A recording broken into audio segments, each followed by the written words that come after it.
All right. Hopefully we don't get attacked by a fucking swarm of spiders again.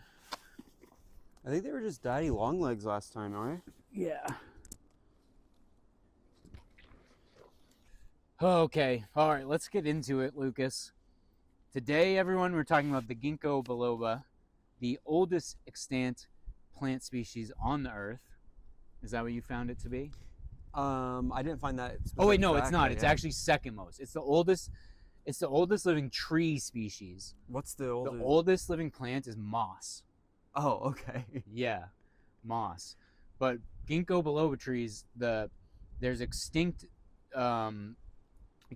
plants within the genus that were dating back to 300 million years ago, and the one that is exactly the same as the one today, there's fossils dating back to 200 million years ago. Yeah, it's identical. Yeah, it's been the only species on Earth, potentially since the early Cretaceous, right? Because the Cretaceous, it's a Cretaceous, right? I think it was no, it was the Middle Jurassic. Well, the Cretaceous is when they started apparently declining in diversity. At the very beginning of the Cretaceous, they started to collapse, and that's because flowering plants evolved. And all of a sudden, they started filling all these niches and started replacing a lot of different plant species, but specifically the Ginkgo biloba tree. And it ended up replacing all but one or two by like the mid-Cretaceous. And by the end of the Cretaceous, there was only one. And that's when the meteor hit, killed all the dinosaurs. And apparently this one tree was still fine after that. And for a couple million years, up until 15 million years ago, it was still living in North America. Up until 5 million years ago, it was still living in Europe. So I wonder what allowed for it to be so hardy. Was it just by chance? Like, what allowed it to survive for all these years? Well, it is a really tough tree. It's extremely tough. Did you read about it in the ones in Japan and Hiroshima? Yeah. Did you see that? They survive, and that's the reason why they plant them everywhere now. Apparently, is because they're super like flame tolerant and they're like radiation tolerant. It was saying that in Hiroshima. They like survived all of our six bombings. of them survived. 6 large ginkgos survived, and they were like slightly charred, and other than that there was no effect. They like bloomed a few months later and they were just totally fine. That's wild. And it's called Hibakujumoku. That's what they call the ghost trees of Hiroshima, all the plants that survived in and today, guys, it is Pearl Harbor Day. So is it really? Yeah, it is, December 7th. So when we look back upon the past and we see,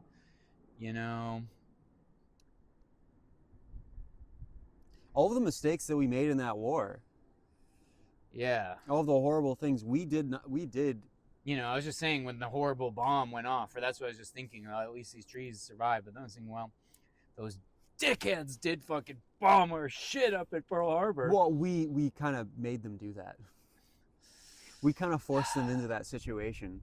They were extremely expansionist, and we knew exactly what they were going to do if we told them, "Hey, knock it off." And it also wasn't our business. And Churchill knew of the attack like at least 3 days before. Everybody knew of the attack. It's unclear if he had told Eisenhower or not Eisenhower. Who was president at the time? Not Truman. FDR. It was, yeah. It's unclear if he knew or not. But anyway, that's neither here nor there. Eisenhower messed up a couple times too. Sure, as they all did, but he wasn't in World War. I mean, he was in World War II, but not as the president. But Eisenhower was the one who made the peace treaty with the aliens. I have not heard about that. Yeah, because it was during his presidency that the Roswell crash happened, which now all the details are confirmed. There were alien bodies. There was a crashed spacecraft, and they flew to Wright-Patterson Air Force Base. And then a few months later, Eisenhower formed the CIA in response to the alien presence on Earth. So that's why the CIA was created. That's their main objective. That's where most of the taxpayer dollars are going to currently, I believe, in this country, to reverse engineering those craft. And pretty soon we're going to meet an alien. So if any of the tall whites are watching, we'd love to have you on the show. Are you talking about the Dutch? No, the tall whites. They're an alien race that walks amongst us. Oh, So if you ever see like about a 7 foot tall uh, white person with all blue clothing and blonde whitish hair, and they're like 7 feet tall and they look very odd, that's an alien. So keep that in okay. mind, everyone. We're talking about the Ginkgo biloba, the oldest known tree, but as we look forward to the future, humans, we're being overtaken by AI, we're being overtaken by aliens, and who knows what happens. So that's why in this troubling time, we turn to the past and learn of the ancient trees and the ancient knowledge of the Ginkgo world. biloba actually might be an alien species. You know, that's something that I learned about. That's a good is that point. it's most closely related to. Well, it was kind of weird. I didn't really understand the difference, but it was like, okay, it's in the same category as carnifers, Uh-huh. right? But it's actually technically most closely related to cycads, which are not in that same category, Right. apparently. And cycads are just like they look nothing like ginkgo That's what biloba I heard, trees. but do you think that it's perhaps just like it just shows the lack of understanding that we have of like genetics and taxonomy? It could. I'm not sure, but we also have no idea where the ginkgo biloba tree came from. Like nobody has any idea like what came before it. It's like all of a sudden it existed. Like this genus existed, and we're like, okay, well we don't know what came before it. I don't even know if we know if there is anything else in its family ever. So maybe it was like panspermia. Because Maybe it's the only thing in its genus or family. I wonder that if a lot of things came to Earth from DNA that came on comets. I think the ginkgo could have. I think mushrooms. They've shown now that the spores of ferns can exist in the vacuum of space. They'll survive, as they already knew of mushrooms. So a lot of people say psilocybin mushrooms have come to Earth from another planet. Yeah. And like just sent to us on like an asteroid from some other species. Well, there is a theory I think that Terence McKenna had that that's how intelligence is seeded throughout the universe. That they just put psilocybin spores on these comets and send them out in all directions, and then if it ever hits a planet with like apes on it or some sort of like life, forces evolution. that it forces evolution. That's wild. That's a theory that I've heard before that who knows, could be some truth to it.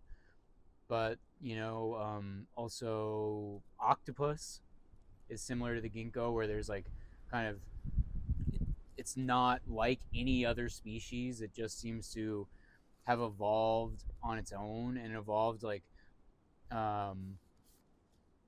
independently from any other species, any other known species. So well, their brains actually like span their entire bodies, don't they? Like yeah, like their neurons that are like usually in your head like go all the way down to the tips of their arms. Yeah. So which is like a really weird thing. It is really especially weird. For something as intelligent as they are, because like typically you'll see that, at least my understanding is that typically you'll see that in like snails. Like snails will have brains that just span their whole bodies, but they're so stupid, right? So stupid. So I don't really know I don't know. So yeah, the ginkgo, you've heard it here first. It's from space. It's from another planet. No, yeah, legitimately it could be from another planet, considering like it's nothing like anything else, and its most closely related things are like nothing like it in any way, and it's convergently evolved with like so many other things on Earth. It would just, I mean, it would make, and especially because it's been so durable for so long and been so unchanged too. It's like a living fossil on top of that. Yeah. It like hasn't. It has changed subtly. Like it's how many lobes, like how the leaves lobe themselves, like has changed subtly over the past like couple tens or hundreds of millions of years, but barely at all. And it also was spread all around the whole world as one species, which is also really weird for a plant. Yeah. And it also has very unique characteristics. From what I heard is that it grows in like disturbed habitat, after fires or at the edges of habitats, or like, that's why it grows well now in like cities and stuff.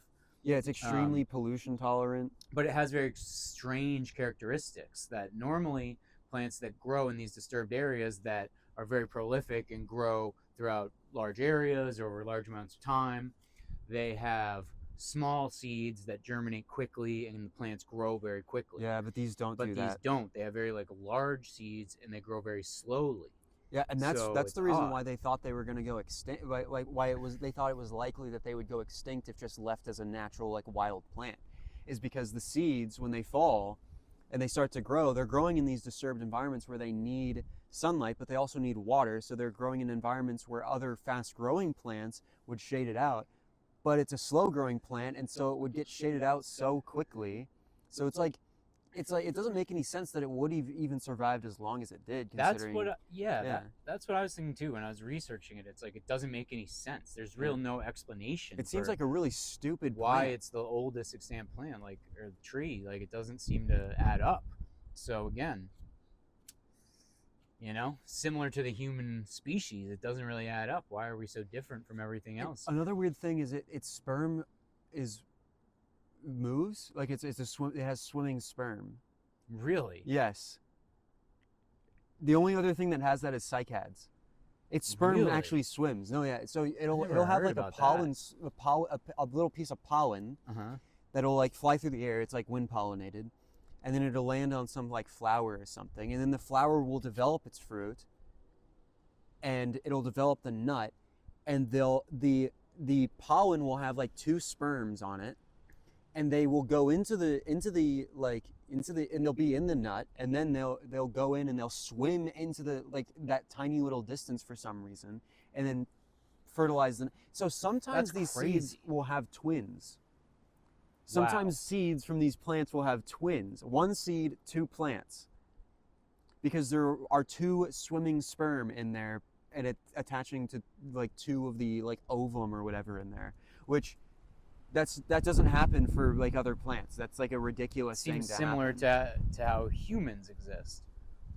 Yeah, no, So yeah, it really makes you like- think. It Well- probably came from the same planet that we did. Someone sent us here and they said, send them some of those octopus and those Yeah. ginkgos and send them some stuff to populate the planet, No, well, it's weird because like swimming sperm, that's an animal, dude. It's like I don't know. I know that that's a totally non-scientific thing to say, but it's like that feels so non-plant-like. Yeah, so And it it's is very non-plant-like because it's only mysterious. these like two groups of plants that do that, Yeah. the ginkgo and then and we can see in the fossil record, the fossils of these seeds have literally that happening. You can see the swimming sperm in the fossils. Really? Yeah.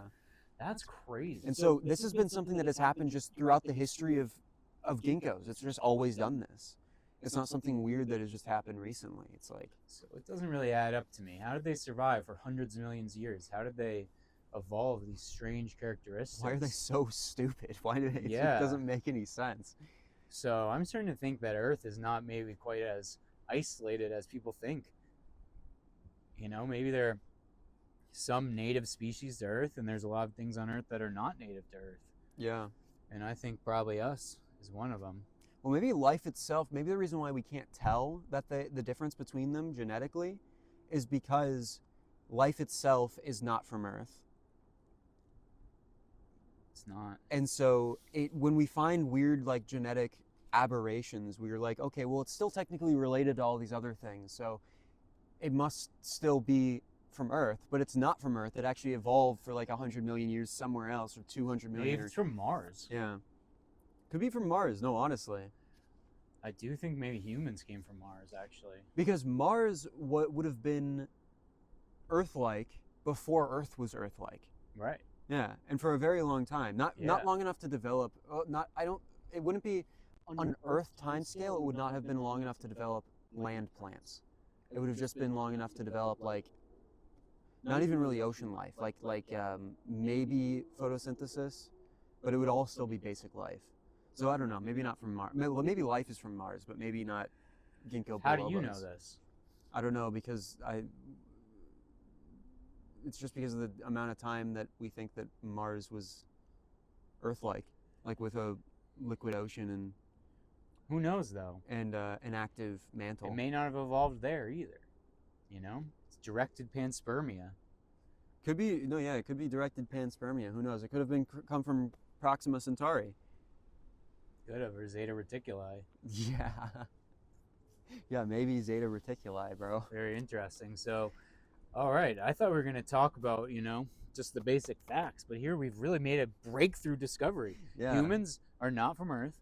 These ginkgos not from Earth. a lot of stuff is not from Earth, and you know. I mean, another plant that might not be from Earth, this Wallami pine in Australia. Have you ever heard of this? Is it one of also the oldest? Yeah, it's like another like weird. I don't think it's technically a pine. Well, I mean, it's obviously not a pine. It's from Australia, but there are like 100 individuals left in the wild, and it was just discovered recently too, like a couple decades ago. Yeah, and they're like they don't do well with fire, which being not doing well with fire and being in Australia doesn't make much sense. Yeah. But at the same time, it's not like hard to grow. So they're growing in like arboretums and like botanical gardens and stuff all over the world now, I think. And so it's kind of weird. It's just like this ginkgo, where it's this plant that isn't hard to grow for humans, that can grow in all kinds of different environments. There are a bunch of them in the UK, there are a bunch of them in Australia now, and it's like only grows in this tiny little place and doesn't make any sense that it would grow there because it doesn't fit, and has also just been around for a really long time, and it's like a living fossil, and it's like all these like weird details. It's like, okay, why are you even here though? Yeah. And it's there are a bunch of plants like this where it just doesn't make any sense. Yeah. It's really interesting. I think we've potentially uncovered a new area of science. Yeah. We're scientists, Lucas. We're freaking breakthrough academics. I thought we were just gonna be, talking some shit on here, but I think we just discovered the answer to the Fermi paradox. Yeah. Like, why haven't we, like, the question of, like, okay, well, Earth has only been around for, like, 1.4 billion years, but the universe has been around for, like, 10 or something. And so it's like, okay, so Earth can't be, you could have fit, like, so many Earths in the history, and it would have it only takes, like, 200 million years or something, or 2 million or 200 million, I don't remember. Something like that. Whatever it is, it doesn't take that long to colonize the entire universe with the kind of speed that we have, right? Oh, it's just some. Oh, there's some people walking over here. Oh man. Should we just stop for a minute? Yeah, probably. Some rude intruders are intruding upon us. They're fat too. They're fat also. They are also fat. Approached by fat people. What should we do, Lucas? Dude, we need to actually should we climb higher in the tree to get away from them? Yeah, we should probably climb higher. Well, they probably can't even get this high, honestly. We're probably safe right here. Wait, did they turn around? Are they leaving? Are they gone? I'm going for higher ground. Wait, no, they're still coming. No, wait, don't they turn around? They turned around. The fats are coming. The fats are coming. No, they're leaving. They're leaving. They're leaving? I think they're leaving, yeah. Are you sure? I think, oh yeah, okay, they're gone. They're gone? Yeah, they're gone. Oh, thank God. Anyway, no, yeah, so, like, the Fermi paradox, it's like that question of, like, where, like, it's been so many billions of years that there have been Earth-like planets orbiting other stars, that if there was even a 1 in 1 million chance, a 1 in 100 million chance of human-like life, intelligent life developing on an Earth-like planet, like, you take 100 million Earth-like planets and you say only one of them is going to develop, like, human-like intelligent life. That would have developed, like, so many times before humans. Yeah. That there would be that they would have colonized the entire galaxy by now, just by sending out, like, AI probes that would go make more of itself once it reached another star system, and go just like it would just create this network of, like, information. Which seems to be what's happening. No, but it would only make sense if they did that. But, like, it's like, okay, so what might they be doing? Well, they could just be doing directed panspermia, sending all kinds of weird crap everywhere, seeding everything with life, and then sending more stuff later, like, that just, like, genetically modifies things to be stupid or weird. I mean, that could be it, dude. It's that they've been creating the life, not that, like, Yeah. But what exactly is the Fermi paradox? It's the it's if there's other species, why haven't we seen them? Yeah. because the universe has been around so long, or galaxies been around so long, that we would have seen them by now if they existed, and us existing should be proof enough that they exist. Yeah, but there also is proof that they exist. I mean, the government has recovered crash that were not created on Earth. That's fact now. The Department of Defense has admitted that. There are legacy programs that are, back engineering these crafts. Okay, They crashed at Roswell. Bob Lazar worked on them. Everyone knows Bob Lazar was right. He's true. He's telling the truth. So, I mean, Fermi paradox is totally ridiculous theory. Doesn't make any sense. It's not a paradox because they walk amongst us. The tall whites, the Nordics. Maybe I'll invite you to give my kids' homeschooling group a lecture like once every other month or something. You can tell them whatever you've been working on. Yeah, I think that's a good idea. I think it's a very good idea if you want them to, gain the great wisdom that I've gained throughout my life. Yeah. But yeah. We solved the Fermi paradox. Yeah, we've solved it, and we've pretty much discovered the origins of life. And we're, this is the Growers Show, the Growers Podcast. We're constantly growing in our We're growing our knowledge, yeah. And so, we're going to talk about growing trees and growing different plants, but along the way, if we uncover the great mysteries of the universe, I mean, what are we going to do? We're going to share it. Yeah, we're going to share it, exactly. So, you know what they say, Lucas. Pimpin' ain't easy, but it's sure a lot of fun. Who said that? Oh, it was a great pimp out of Detroit back in the 70s. What's his name? What's his name? I don't know. It's just an old saying, it's an old traditional saying. I don't know if that's Pimpin' true. ain't easy, but it's a lot of fun. Doesn't Detroit have like a population of like 150,000? It doesn't really produce much good, dude. No, but back in the 70s, there's a lot of craziness back there. So, I'm just saying. All the point I'm trying to make is that, we're too smart for our own good. We're just trying to talk about some tree, and we end up uncovering the mysteries of life in the universe and how, life is created throughout all of the cosmos. So, yeah, that's and how Ginkgo Bilobas are technically animals. I mean, they have swimming sperm. So yeah, and that reminds me of another topic I'd like to discuss on a future episode: man eating trees. Okay. Have you ever heard of stories of these from the past? Plants that were carnivorous plants that were so big they could eat humans. No. Yeah, there's different legends of them from different areas. Trees or vines that would grab people, or even just carnivorous plants that are like the pitchers that exist today. Like maybe there was ones that were 20 feet big in the past. No, yeah, I saw an anime about that one time. It was in this botanical garden in Japan, and there was this girl who was walking with her boyfriend and then the bell came down and ate her, and started oozing all this goo that melted all of her clothes off. Oh, yeah. And so maybe that's what it did, dude. Maybe that's real. Yeah. Maybe it's not just in whatever weird anime I was watching, but it's real. I think it may have existed in the past. So we'll talk about that on another one. And yeah, the last video was very good. Very funny stuff. So, we're doing the foraging video, but the main letdown of the episode, I think, of course, what everyone wanted to see is that you wouldn't eat poison ivy. Okay, I'm not going to eat poison ivy. So there's nothing that's going to happen. I think what I'm going to do is start, convincing you that a different plant is poison ivy than what poison ivy really is. And be like, yeah, this is how you identify poison ivy. It's got one leaf and it's just looks like this. And I'll just slowly warp your mind. It's not going to happen. Then I'll be like, oh, eat this stuff. It's not poison ivy.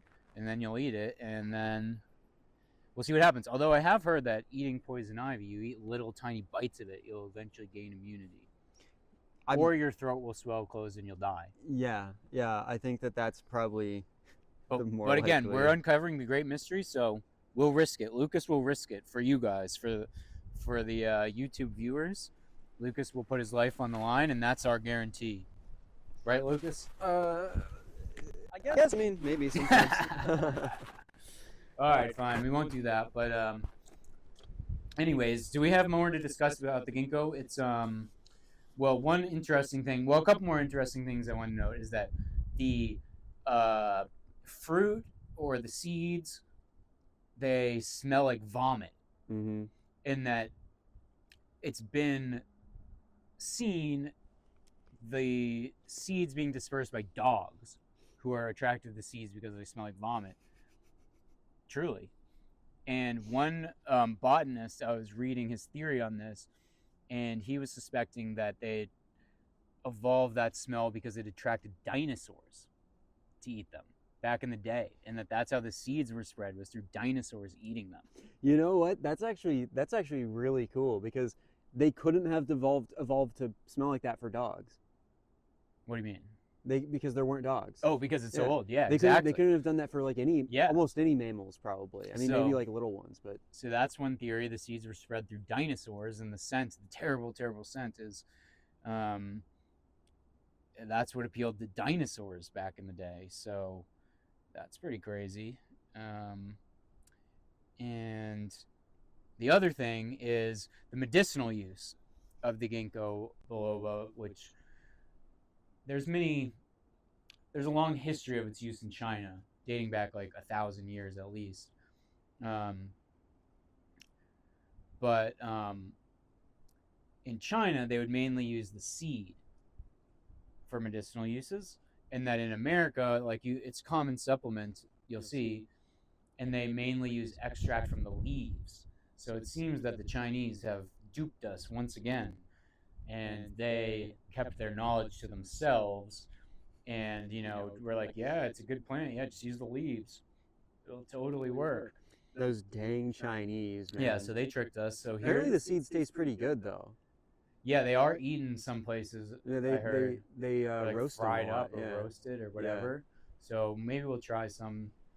But There are some. I mean, they make their berries in the fall or their fruits in the fall. yeah, So we might be able to find some in Austin because I know that like there are some female ones that were sold back at the place we used to work. huh? And so I know that there are female ones somewhere in But in Austin. people's yards and stuff, the ones they use in the cities are all the males. Really, they only males. Yeah, because it's the females that have that smell. Yeah, right. So they only use the males in cities. I heard sometimes the males can also produce berries though, or these fruits that aren't technically fruits. All right, Apparently. so we'll try to find it. I don't know. We can check them out. But they used it supposedly for like all these different treatments in the past, and what they've been shown to do, what they've been shown through a study, through a 2021 study. So this is legit. It was studied by a scientific institution. We know we can always trust them. Of course. But it has been shown to help alleviate symptoms of dementia and schizophrenia. So you might need to start taking some. I think you might need to start taking that. And that's the extract from the leaves or from the nuts. I think from the nuts. Maybe from the leaves has some effect, but it's lesser. But so that's interesting. So if you're losing your mind and going insane, try taking some of this stuff, and get it from a traditional Chinese medicine shop, not from Amazon or wherever you get those shitty supplements. Or just grow your own. Apparently they grow pretty. They don't grow really fast. Of course, this is the Growers Podcast. Yeah. Grow your own. They don't grow. I think if you plant one that's already like a couple feet tall, I think they do grow like almost 2 feet a year. So like if you get one that's already started, I think they do get that's started not so kind of bad. fast. And they're beautiful plants. And again, as we've been talking about, why did this plant survive for so many millions of years? And for the past past couple thousand years, it survived because humans cultivated it so much. But it's like, what appealed to them so much? I saw that it's been cultivated in China for at least 1,500 years, Japan and Korea for 800 years, Europe for 300 years, and North America for 200 years. So, it's been spread through humanity to a great extent throughout the world. And why did people value this plant so much? Why did, something odd was going on here. And why does it have this ability to treat our mind. You know? Yeah. I'm kind of wanting to plant some and like eat them nuts. Me too. Yeah, you love eating nuts, don't you, I am Lucas? a big nut muncher, you know? That's what I thought. Big old nut muncher. Yeah. So anyway, yeah, I'd like to grow some too. You know, it's interesting to grow something that was so, you know, just alive at the time of the dinosaurs, and we can still grow it today. I mean, Something else weird about the way joy. that it grows is it grows like so it gets real big and then it starts to drop these like weird stalactites. Have you read about this? no. It like it'll grow like a branch like one of these oak branches, and then instead of just like bowing downwards like these do to create like an umbrella, instead of doing like the umbrella thing oaks do, what it'll do is it'll just shoot one straight down. So a branch going straight down, Huh. and then when it meets the ground, it'll root there, and so you'll just see like this big old like shade tree with these weird like Wow. straight down branches growing off of its other branches that are just like going and digging into the ground. Like it has a bunch of trunks that are just kind of, it looks like an AI generated image, Wow. like except real life. We'll have to put some images of that into this video. 'Cause Yeah. That's very interesting. I've never seen that. It mostly does it in Asia because that's where they're old enough to do it, because they Yeah. do it when they get really old. And that's interesting because I heard that one of the things that did help them to survive for so long is that they could produce through cloning, through Yeah, clonal reproduction. that's part of how they thicket. They like just keep But I was getting. thinking, like, how does that work? Like, tree branches break off and just stick directly into the ground? Like, how is that? I was thinking, like, how does that function really work? Some of them shoot up suckers, but not all of them do. But that makes sense. If Yeah. it's sending down if it's sending down branches straight down and they're rooting in, and then over time they break off and they become their own plant. I mean, do any other trees really grow like that? That's very interesting. I don't think anything else grows like that. That's like a really weird thing to do. I guess the closest thing would be like, what is it called, the bam bam tree? What's that one in like Southeast Asia that is dispersed by birds, where it lands on the tops of other trees and then it sprouts on the top of the tree and then it grows its roots down over the tree and then takes over the tree. Well, that's what strangler figs do as well. Some of the varieties of ficus. Are those the same ones that go in that like fall in buildings now in Southeast Asia and like eat buildings alive? Could be. Like they need Yeah, to could be. hire people to go in and get all these trees off of Wow. the tops of their buildings because could they're be. growing there. Could be. Maybe there's a few species that do that, but those are growing on other trees and then sending their roots down. Yeah, those are roots. These Those are aren't just sending branches. their branches Yeah. directly into the ground. I mean, That's a different thing. it does seem very alien-like. You know, Yeah. a tree just grows somewhere and then it just spreads itself down into the earth. Like, that's some crazy shit. Yeah. That's very interesting. They did something else. I can't remember what they did. It was something other weird thing that they do. I don't remember. Yeah, I don't remember either. But they live a really, really absurdly long time too. Yes, that's what I was reading. There's some that, first of all, the ones in Hiroshima that were in that blast, they're all still alive today. Mm-hmm. So that's pretty crazy. So hopefully we'll be visiting Hiroshima, the site of our greatest victory, our nation's greatest joy. And simultaneously our greatest shame. Yeah, and our greatest shame because, yeah, you know. It proves our supremacy, but at what cost? Yeah, Our souls. at what cost? Truly. So, anyway, we'll visit there, not out of joy, actually, but with a somber tone. I don't think they'll let us in if we're too happy about it. Yeah, you're right. So we're not happy about it. We hate that they did that. That's like showing up to Dachau and then like wearing like a Nazi armband or something. Yeah, so we won't be doing that either. We don't support that kind of thing here at the Growers Show. And, wow. Just a few episodes in and we're uncovering the great mysteries of the earth. So, I can only imagine the sky. You The know sky what is not the limit, Lucas. But we'll find out what is someday. It's the edge of the galactic cluster that we're in, probably. That's the limit? Probably. Yeah, so the sky's not the limit. The edge of the galactic cluster that we're in is the limit. And you know what else is the limit? The leaves. Sometimes the leaves will produce fruit on these On the leaves? on the leaves. Wow. Apparently, apparently sometimes they'll start producing fruit on the leaves, and everybody's just like, "What is happening? What is this?" I don't even like. What's weird to me is like I don't know how it if it doesn't develop a flower, how does that work? I don't know. Maybe it does develop a flower. I just missed that part, but it is a really weird plant with really weird things about its reproduction. Yeah. The way that it like shoots down these things and then also like gets stuff on its leaves sometimes, and then it's also, you know, it has two different sexes, but the males sometimes have seeds, and how it has swimming sperm also. Like all these things are just really weird. Yeah, it's such a unique plant, and it's survived for hundreds of millions of years. So you would think those characteristics would be found in many other plants, because it's like that's If it could survive that long with if them, it survived that long, that's like the optimal, way for a plant to grow, to survive for the longest, for hundreds of millions of years. So you would think, oh, this plant's been around for hundreds of millions of years. Other plants that are thriving probably share the same characteristics as it, but they don't at all. So there are a lot of these very weird odd. plants though. And these weird like, have you ever heard of sturgeon, the fish? Yeah. They're like 6 feet long, and they can live to like 200 years old. And Yeah. them as like that type of fish has existed for like 200 million years. Yeah, and I think they can get even bigger than 6 feet. Don't you remember on River Monsters when Jeremy Wade got a giant sturgeon? I've never watched River Monsters. You've never watched River Monsters? No, I have not. Holy shit. It's one of the greatest shows of all time. Shout out to Jeremy Wade, a great hero. But like those sturgeon, I mean, 2 of them went extinct recently though. Really? Yeah, 2 of them went extinct. There are 4 left in Europe, and like all of them are endangered. I'm pretty sure, like critically endangered. But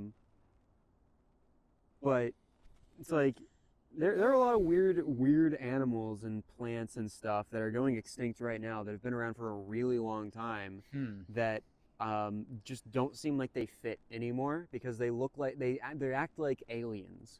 Like sturgeons act like aliens, like ginkgos act like aliens. And it's like, yeah, these trees that you can't hardly kill, so you always have vegetation around you.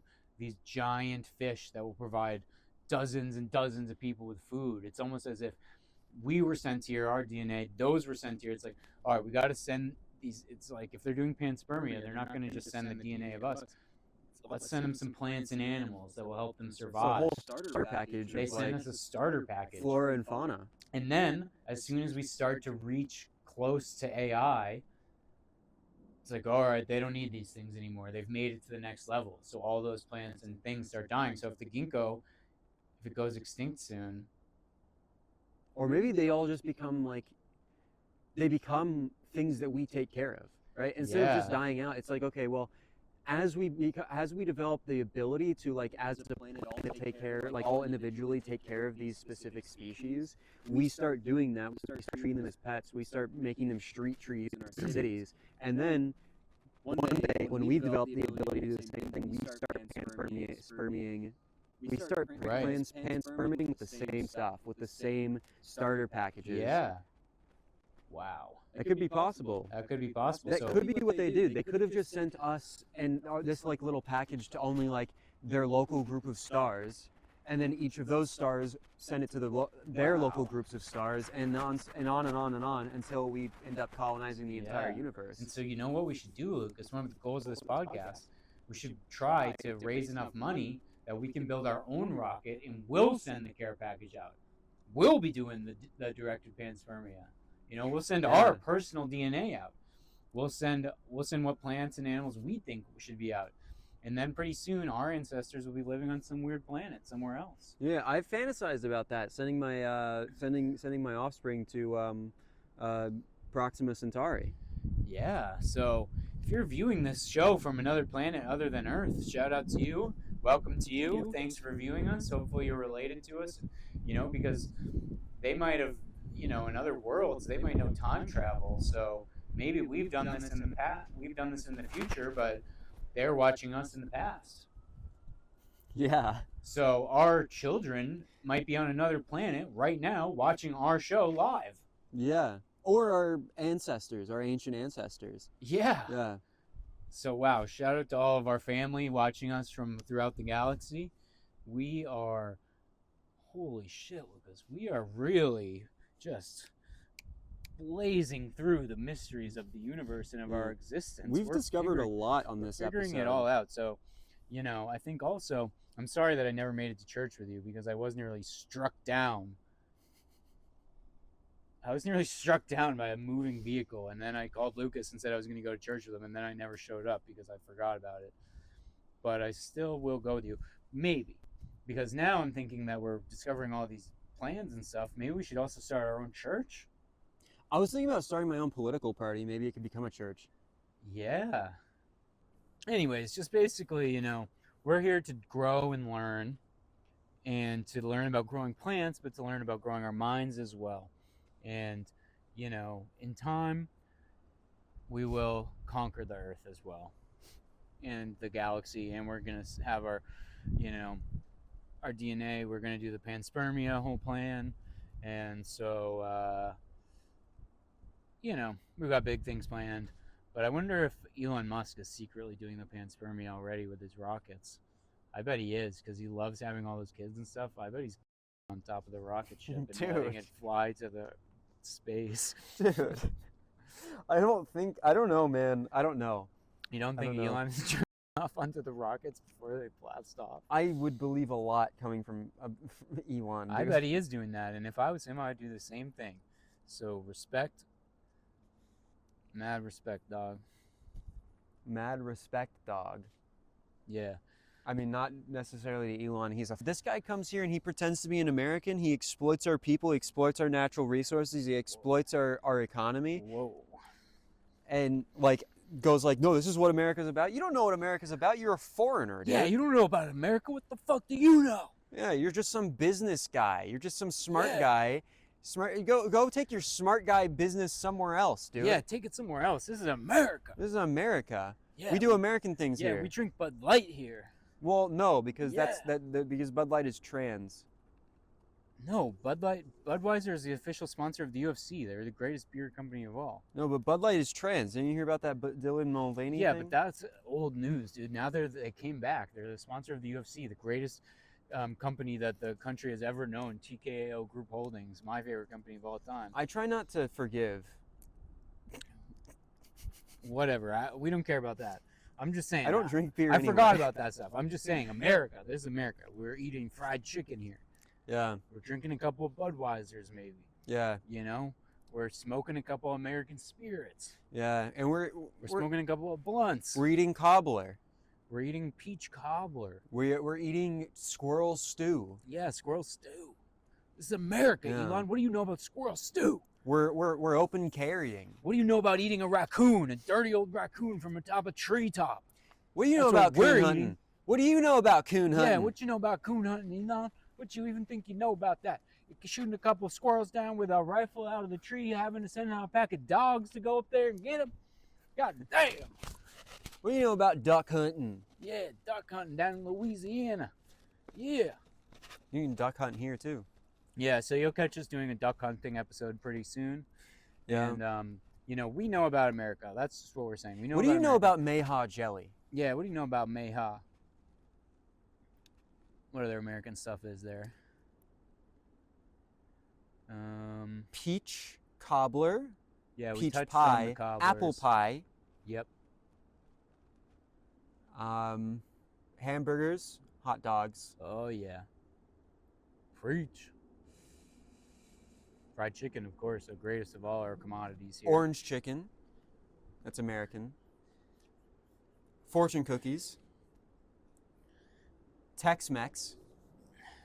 Yeah, we created all these things. What did you do down there in South Africa? You eat an old dirty hyena?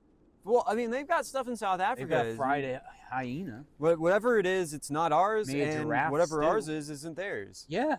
So, whatever ours is, isn't theirs, and whatever theirs is, isn't ours. So whatever. I couldn't have said it better myself, so whatever. I think we should respect each other from a distance. I think we should respect and love each other as brothers from a distance. From a distance. Just come and visit every once in a while. Have Christmas together every but once not in a too while. often. Not too often. We don't want anything gross. Yeah. So anyway, I don't know what type of rant we're going on here now, but I'd say we've about wrapped that up. I'd say we've Yeah. covered ginkgo. We've surpassed way past the information that's available on the internet. Yeah, You yeah, know, no. we have made breakthrough discoveries here. We have, way surpassed the botanists already. We've way surpassed the biologists, the geneticists, so you just need to think about things, people. You need to have your own free thoughts.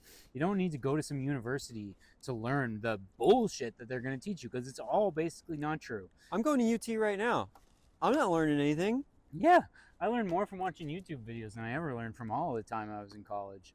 I didn't learn shit back then. All I learned how to do was to pop a couple of Xanny bars and have a couple of Four Locos and fucking set a fucking building on fire. All I'm learning how to do is hit on Asians. That's about it. Yeah.